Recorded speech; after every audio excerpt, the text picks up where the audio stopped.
Assalamualaikum warahmatullahi wabarakatuh. Selamat pagi teman-teman. Semoga semuanya dalam keadaan sehat selalu. Kembali lagi bersama saya Apriani dalam wawancara tokoh. Baik, kali ini saya sedang bersama salah satu tokoh yang luar biasa, yang merupakan salah satu dosen di Universitas Pasundan Bandung, dan juga merupakan seorang tokoh budayawan Sunda.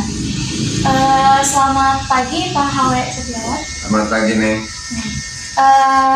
Bagaimana kabarnya Pak? Alhamdulillah. Saya baik-baik. Baik, jadi Pak Hawe ini adalah merupakan salah satu dosen di Universitas Pasundan, dan juga merupakan seorang budayawan yang kalau saya tidak salah disebut sebagai seorang budayawan itu pada sejak tahun 2000-an, benar Pak? Ya. Ya. Kemudian Bapak diberikan amanah untuk memegang lembaga budaya Sunda di Universitas Pasundan, Ya. benar Pak? Ya. Ya. Sampai sekarang masih? Masih. Sudah 2 periode. Ya, sudah 2 periode. Tahun berapa ya? Mungkin udah lebih dari 10 tahun ya. Ya, ada sekitaran segitunya. Baik.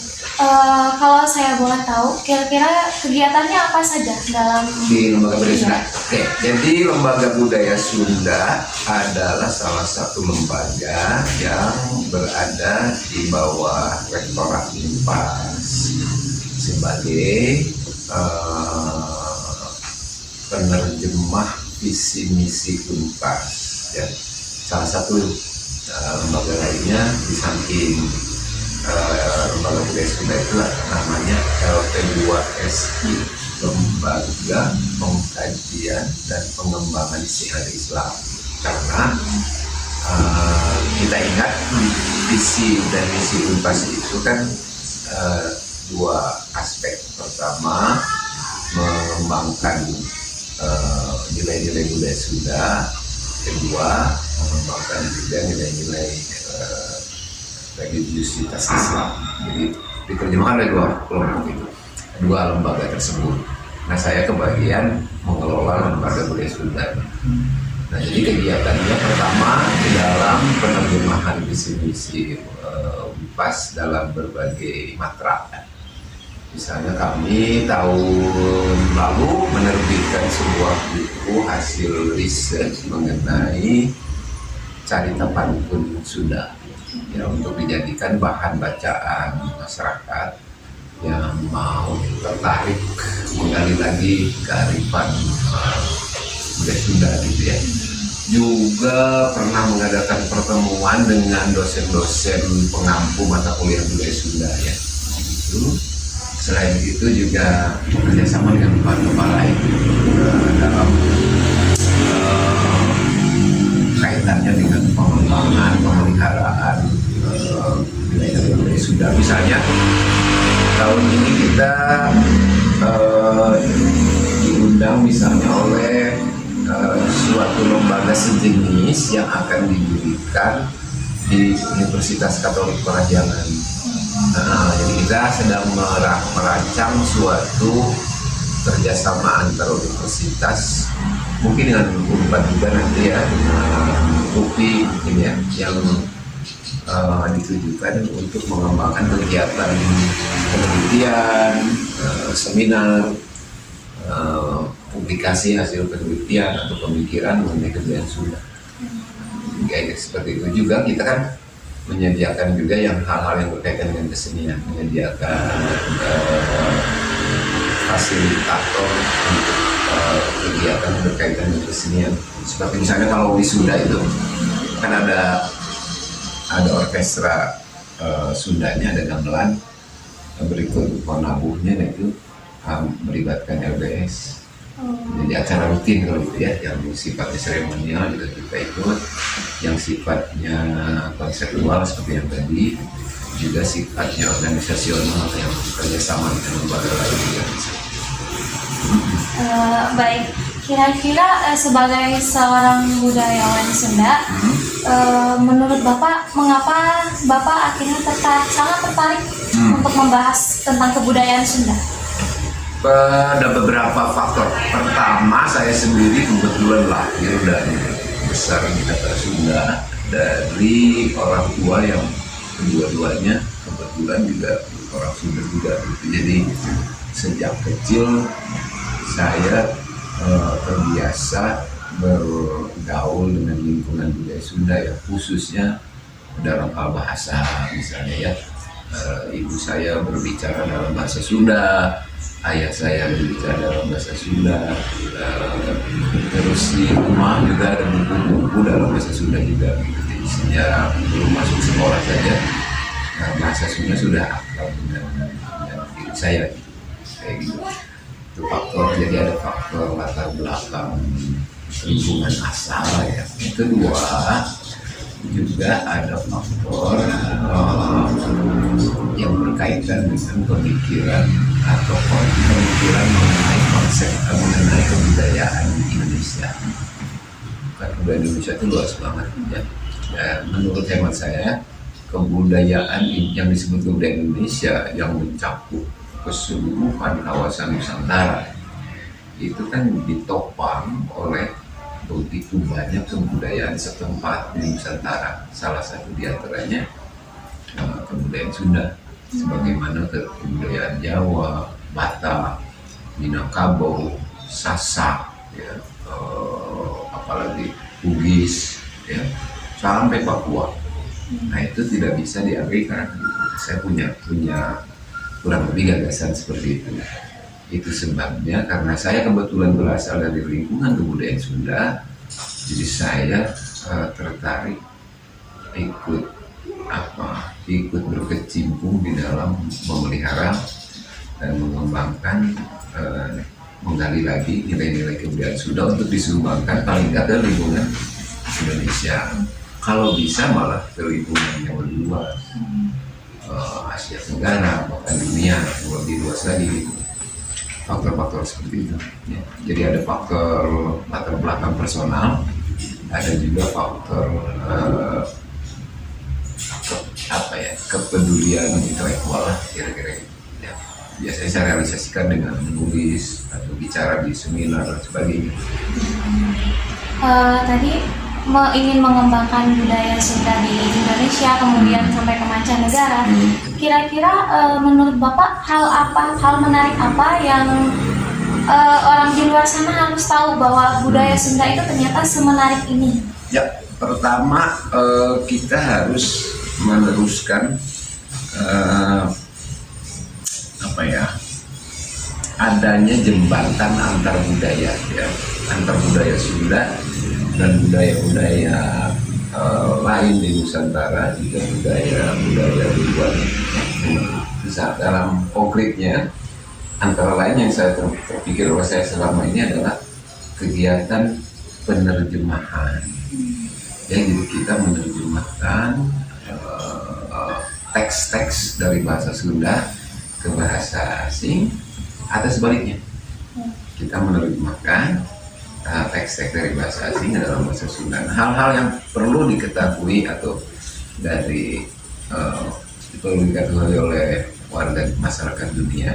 Misalnya ya, kearifan yang berkaitan dengan masalah universal hari ini.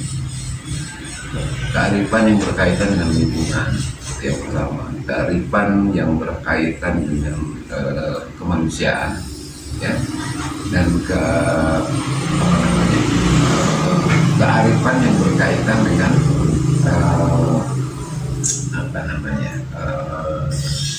pengelolaan hidup sehari-hari.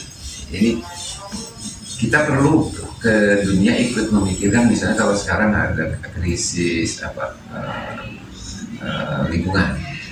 Nah, kita coba perkenalkan bagaimana orang Sunda, kearifan orang Sunda atau masyarakat Sunda di dalam menjaga kelestarian lingkungan, seperti itu. Jadi, begitu juga dalam hal hubungan antar manusia, misalnya bagaimana kemudian kita merawat keberagaman, baik keberagaman etnis, keberagaman agama, keberagaman sosial dan sebagainya. Itu yang perlu dikomunikasikan lagi. Misalnya di Unpas ya, teman-teman yang belajar sastra Inggris sesungguhnya bisa ikut berkontribusi di dalam kerangka itu. Misalnya dengan menjembatani teks-teks dari Sunda disampaikan ke dunia luas dengan menggunakan bahasa Inggris seperti itu. Yang saya harapkan selama ini bisa saya Inggris misalnya, menulis skripsi bahasa Inggris, menulis skripsi yang mengkaji katakanlah salah satu novel terbaik dalam bahasa Sunda. Nah, kandungan ceritanya dijelaskan oleh dalam bahasa Inggris. Syukur-syukur novelnya ada gilirannya bisa diterjemahkan bahasa Inggris itu. Itu contoh konkretnya. Baik, begitu ya teman-teman. Ternyata bahwa budaya Sunda ini memiliki keberagaman dan banyak hal menarik yang bisa diketahui oleh orang di luar sana. Baik Bapak, kemudian ngomong-ngomong soal budaya Sunda, sebentar lagi tinggal menghitung hari kita menyambut bulan Ramadan. Ya. Kira-kira di Sunda sendiri ada tidak istilah-istilah atau mungkin tradisi-tradisi yang biasanya ada sebelum bulan Ramadan? Ya. Ada ya, dari segi peristilahan ada beberapa istilah menarik dalam bahasa Sunda yang berkaitan dengan momentum Ramadan. Ya. Pertama istilah puasa, sama dengan bahasa Indonesia pengertiannya, dan sama juga asal usulnya kelihatannya dari bahasa Sanskerta ya. Apa puasa atau apa puasa, suatu kegiatan di mana orang keluar dulu dari kebiasaan selama ini gitu ya, terutama dalam yang paling kelihatan dalam kegiatan makan minum pada periode tertentu gitu ya, menjaga ucapan dan sebagainya. Nah, ada istilah lain dalam bahasa Sunda untuk puasa ini yang disebut saum. Ini tentu pengaruh dari bahasa Arab. Nah, tapi variasinya banyak. Dari saum ini kemudian muncul juga istilah siam. Jadi kalau kita mau mengucapkan happy Ramadan atau selamat menjalankan ibadah puasa dalam bahasa Sunda, mungkin ungkapan yang tepatnya wilujeng ibadah saum Ramadan atau nabi wilujeng saum Ramadan atau nabi. Nah, siam ini dipakai dari saum juga sebagai padanan untuk bulan puasa. Jadi ada bulan puasa, ada sasi siam.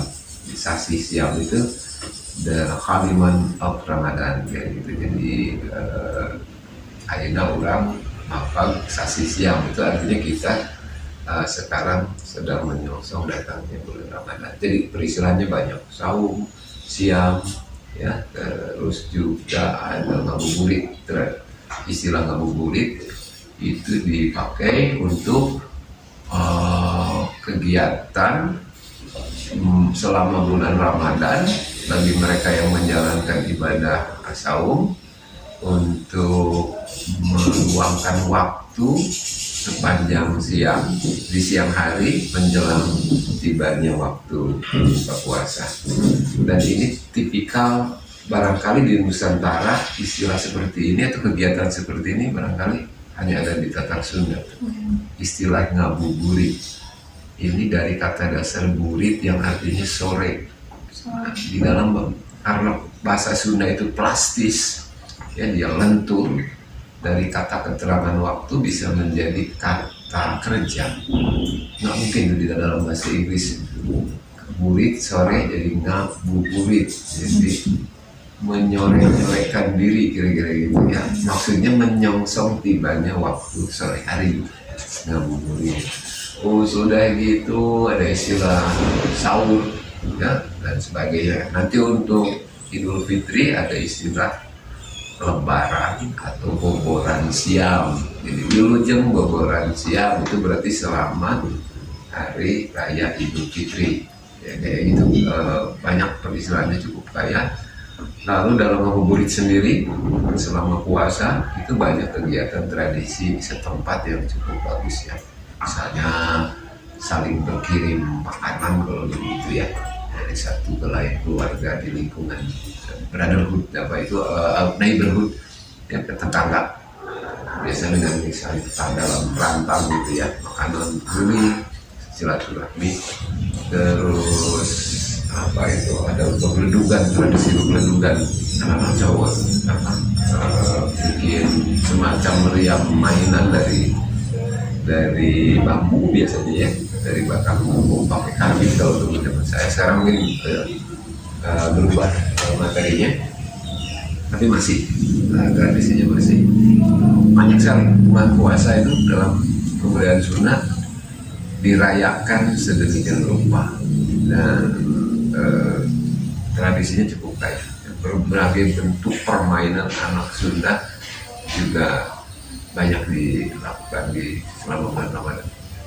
Saya pernah mendengar soal istilah munggaran dan puramasan. Kira-kira Munggahan. Oh, munggahan. Nah, itu munggahan itu dilakukan biasanya menjelang tibanya hari pertama bulan Ramadan. Munggahan itu dari kata munggah. Munggah itu artinya naik. Ya. Jadi berarti dalam kebudayaan Sunda, tibanya bulan Ramadan dimaknai sebagai saatnya kita naik ke dalam step yang lebih bagus ya, untuk melatih diri, membangun diri sendiri. Dan menurut sudut pandang kebudayaan Sunda, rupa-rupanya untuk naik seperti itu orang harus bersih, suci dari segala sesuatu yang selama ini mengotori dirinya. Makanya disimbolisasikan dengan membasuh tubuh sekujur badan gitu ya, keramas, munggahan. Itu namanya munggahan, dari kata sama ada unggah itu naik ya. Sekarang kita pakai untuk di media sosial, unggah untuk upload ya. Tapi dalam bahasa Sunda itu artinya juga sangat naik ya, dari unggah, munggah, munggahan. Nah, itu munggah itu berarti kata kerja dari verb ya. Nah, itu tradisi, salah satu ya tradisi menyambut datangnya bulan Ramadan. Ada juga ngabumbang dan sebagainya ya, dan banyak sekali. Nanti soal penganan upat ya, upat juga berbagai macam itu, style anyamannya. Upat bentuknya. itu ketupat. Ketupat itu ketupat. Terus banyak penganan-penganan yang caruluk itu cangkaleng, itu dari buah pohon aren ya, itu diolah sedemikian rupa. Dan ada makanan-makanan tertentu, kuliner tertentu yang boleh dibilang hanya hadir di bulan Ramadan atau biasanya dinikmati selama bulan Ramadan ya. Antara lain yaitu cangkaleng tadi, caruluk ya, dari pohon aren, dalam bahasa Sunda pohon kawung. Nah, itu banyak banget. Nanti menjelang sahur juga ada juga ya, kegiatan-kegiatan yang sangat indah ya, untuk membantu orang bangun terjaga di saat harus makan sahur. Baik, berarti selama menyambut bulan Ramadan dan di bulan Ramadan, orang Sunda sendiri memiliki banyak tradisi dan kebiasaan yang dilakukan selama bulan Ramadan ya. Bergeser dari bulan Ramadan, Bapak HW ini merupakan salah satu dosen tetap prodi desain komunikasi visual, Ya. tapi juga dosen di prodi sastra Inggris. Kebetulan saya dulu sempat mengikuti mata kuliah Bapak, yaitu literary criticism, di mana di sana ada hal menarik yang saya tangkap, yaitu Bapak sering mengunggah atau memposting materi yang dimana informasinya dirangkum dalam bentuk, dituangkan dalam bentuk sketsa. Oh, iya. Kira-kira sejak kapan Bapak akhirnya melakukan hal itu dan mengapa? Sebetulnya terutama sejak dipindahkan umri saya dari sastra Inggris ke desain komunikasi visual. Jadi, kenapa saya dipindahkan? Waktu itu seingat saya ada kebijakan baru dari Kementerian Pendidikan agar tenaga pengajar itu home base-nya itu dikatakan linear dengan bidang pilihan pengkajiannya. Nah kebetulan meskipun saya sudah lama mengajar di sastra Inggris ya, dimulai dari status dosen luar biasa sampai menjadi dosen tetap, tetapi pendidikan postgraduate saya di bidang visual, jadi dianggap lebih cocok berada di DKP, jadi makanya dipindahkan ke basisnya ke DKP meskipun tetap mengajar di sastra Inggris gitu. Nah kenapa main visual seperti itu? Terutama sejak saya melakukan penelitian mengenai ilustrasi sejak pertengahan tahun 2000-an, juga sesungguhnya itu minat terpendam sejak kecil. Waktu saya di sekolah dasar, salah satu pelajaran yang paling menyenangkan sesungguhnya kan menggambar. Tapi ada suatu masa karena saya tinggal di kampung, selepas SMA itu saya ragu sebetulnya inginnya masuk ke seni rupa, tetapi takut oleh orang tua, takut khawatir mereka mau jadi apa gitu. Jadi, ya sudah, saya memilih bidang komunikasi aja yang lebih umum. Setelah saya ngajar di UNPAS, dan ada syarat dosen harus mengikuti pendidikan pasca sarjana, saya kepikir lagi, saya pilih minat yang kecil itu gambar. Nah sejak itu saya sering berlatih menggambar lagi. Juga ada, jadi saya biasa mengunggah materi pengajaran dalam bentuk visual itu sejak mungkin 5-10 tahun lalu. Ya, kenapa? Juga ada faktor lain. Dengan berkembangnya media komunikasi sosial khususnya sekarang ini, saya lihat efektivitas komunikasi akan jauh lebih kuat kalau diperkaya dengan aspek visual. Sebelumnya kan saya hanya mengandalkan aspek verbal. Jadi saya cukup lama bekerja di media cetak ya, baik majalah maupun surat kabar, bahkan juga penerbitan buku ya, itu belasan tahun. Nah belakangan saya kok melihat komunikasi ini sekarang makin visual. Koran-koran, saya kan nulis kolom ya di surat kabar dan majalah, itu panjang karangan makin diperkaya dengan infografis. Bisa pikir kayaknya untuk materi pengajaran juga jauh lebih, mungkin akan jauh lebih menarik pakai gambar. Jadi intinya untuk meningkatkan aktivitas komunikasi, juga untuk melatih minat saya sendiri, ingin terus melatih menggambar.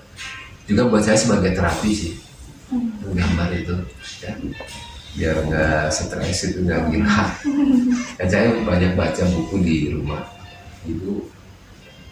Kalau terus-terusan buku orientasinya lama-lama kan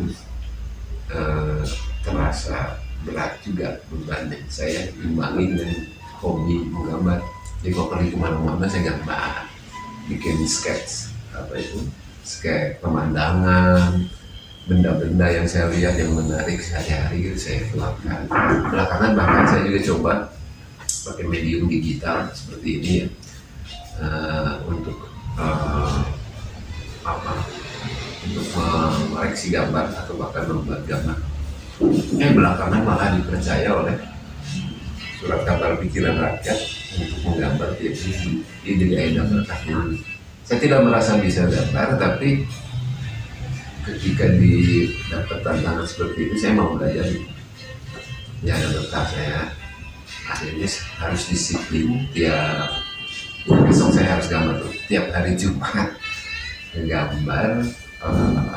Itu namanya kalau di jurnalisme editorial kartun editorial, maksudnya gambar yang dibuat oleh tim redaksi sebagai representasi komentar media redaksi tersebut terhadap suatu isu yang sedang aktual.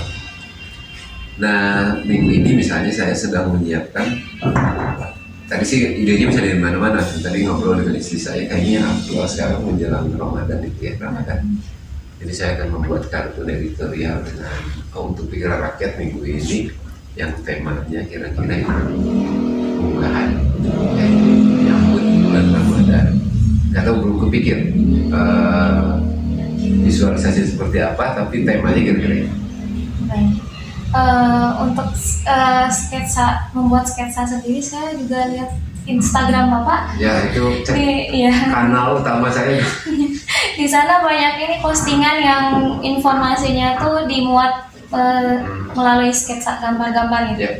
Tapi ada salah satu postingan yang lumayan menarik perhatian saya. Bapak sempat memposting tentang pertandingan Persib Bandung versus Arema. Iya.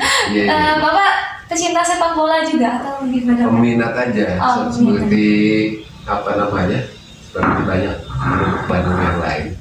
Sekeluarga kami nonton Persib, tiap kali Persib apa namanya bertanding. Tapi kalau Persib kalah, istri saya biasanya juga batal bikin nasi goreng.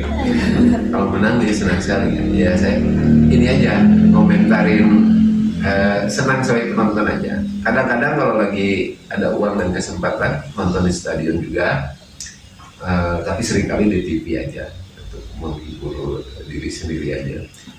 Nah, sore ini malah diundang oleh manajemen Persib untuk ikut dalam sebuah diskusi yang mau diselenggarakan nanti mungkin sekitaran jam 3 hari ini mengenai, menarik ini sebetulnya, menggali lagi sejarah Persib. Jadi gak tahu juga kenapa saya diundang ini, karena sering upload gambar itu.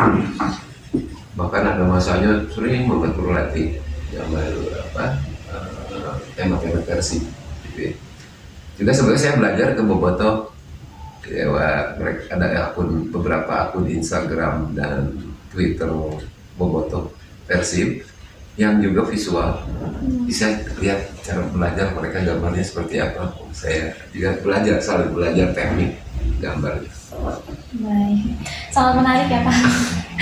Ternyata seorang budayawan Sunda juga merupakan peminat sepak bola. Sepak bola itu kayaknya tontonan ya murah, meriah, gembira lah gitu. Selain klub sepak bola Indonesia nih Pak, masih tentang sepak bola. Klub sepak bola Indonesia, Bapak senang juga nggak nonton klub sepak bola luar mancanegara? Pernah senang Liverpool, pernah senang, terutama sejak dikelola oleh Jurgen Klopp ya, dan orang bilang di atas langit masih ada Liverpool gitu ya. Saya pakai, bahkan beli jersey-nya meskipun produk lokal ya, yang aku beli kalau produk itu. Saya nonton beberapa pertandingannya, ikut mengagumi Salah ya, Salah di Mesir. Saya ikuti juga kisah bagaimana perjalanan hidup dari karir seorang bintang bola sekaligus Muhammad Salah. Juga saya membaca sebuah buku yang ditulis oleh seorang Times Liverpool, dan kebetulan dosen juga. Setahu saya dia filsafat ya. Kalau nggak salah spesifikasi amatannya fenomenologi. Secara fenomenologi itu apa ya? Jadi membaca suatu gejala berdasarkan apa yang dialami, intensionalitas si orang-orang yang terlibat di dalam.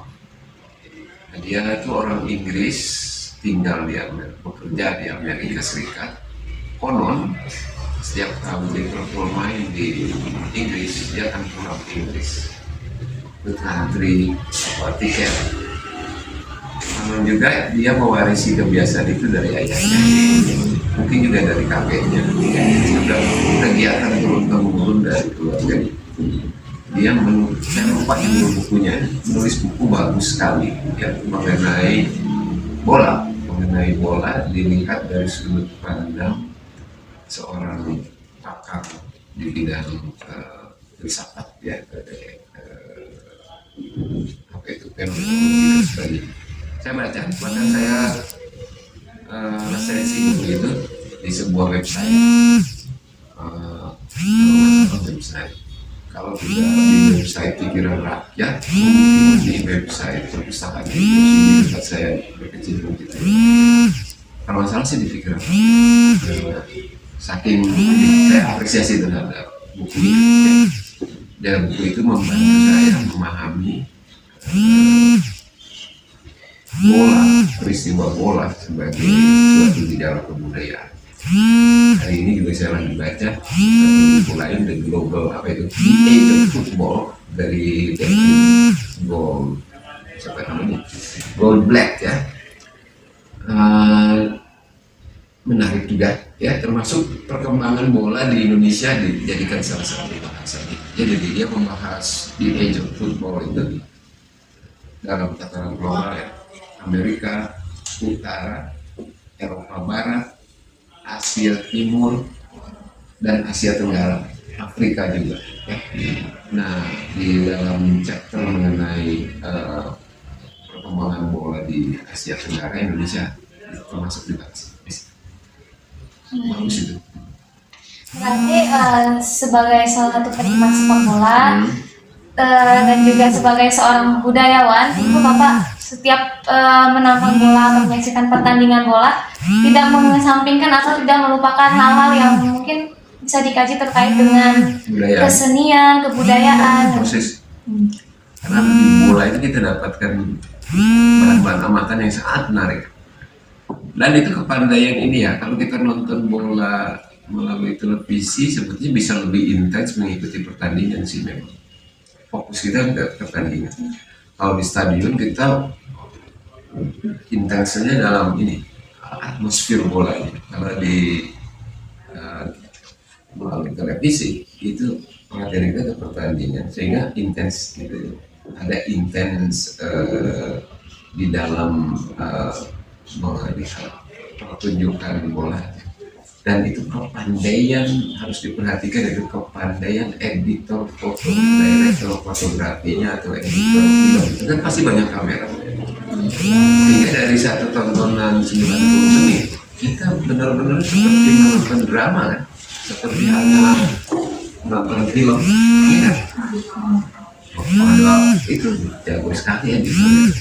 Ketika gol tercipta misalnya, ada yang bergembira, terus ada yang bersedih, terus selebrasi, itu semua dalam waktu hitungan detik, dan selama 90 menit itu terbentuk satu alur kan. Kalau kita belajar sastra, kita bisa menganalisis plotnya, plot pertunjukan, terutama di menit-menit terakhir yang krusial. Bagaimana seorang bintang sekaliber Kane dari waktu dia berlaga untuk klub Inggris merasakan frustrasi dan depresinya tertangkap di kamera. Itu jagonya editor. Biasanya kalau lagunya jago sekali. Dalam hitungan detik dia harus memutuskan yang ini ditayangkan, yang ini enggak. Pokoknya terbentuk satu rangkaian jalan cerita, plot. Dari mulai ada rising actionnya, nanti ada resolution, ada dan bukan hanya di pemain kan, kita dibantu juga ke atmosfer di sekelilingnya. Nah, itu jago, nah, itu benar-benar pertunjukan.